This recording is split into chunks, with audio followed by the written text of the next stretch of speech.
Welcome to పూరాలుకల్.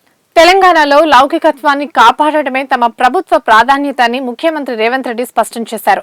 మైనార్టీల ఓట్ల తొలగింపు కుట్రలను సాగనివ్వమని, అందరం కలిసికట్టుగా రాష్ట్రాన్ని అభివృద్ధి పథంలో నడిపించాలని ఆయన పిలుపునిచ్చారు.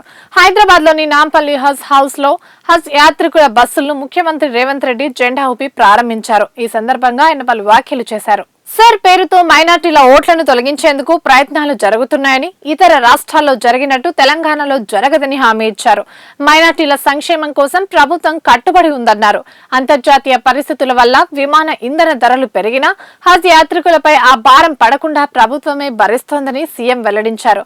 ప్రస్తుతం మార్కెట్లో బ్లూ కాలర్ జాబ్స్ కు డిమాండ్ పెరుగుతోందని, అందుకే ఐటీఐలను ఏటీసీలుగా అప్గ్రేడ్ చేస్తున్నామని తెలిపారు. మైనార్టీ యువత జర్మనీ, జపాన్ వంటి దేశాల్లో ఉన్న అవకాశాలను అందిపుచ్చుకోవాలని సూచించారు. ఉమ్మడి జిల్లా కేంద్రాల్లో మైనార్టీ విద్యార్థుల కోసం ప్రత్యేక డిగ్రీ కళాశాలలు, ఏఏ వంటి ఆధునిక కోర్సుల ఏర్పాట్లు చేసినట్టు కూడా తెలిపారు. గ్రూప్ 1, 2, 3 అభ్యర్థులకు మైనార్టీ శాఖల్లోని బాధ్యతలు ఇచ్చి నిపుణులుగా తీర్చిదిద్దుతామన్నారు.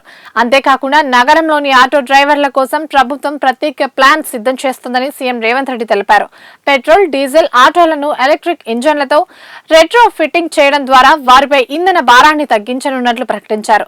రాష్ట్రంలో మత సామరస్యాన్ని దెబ్బతీసే కుట్రలను ప్రజలందరూ ఐక్యంగా తిప్పికొట్టాలని ఆయన కోరారు.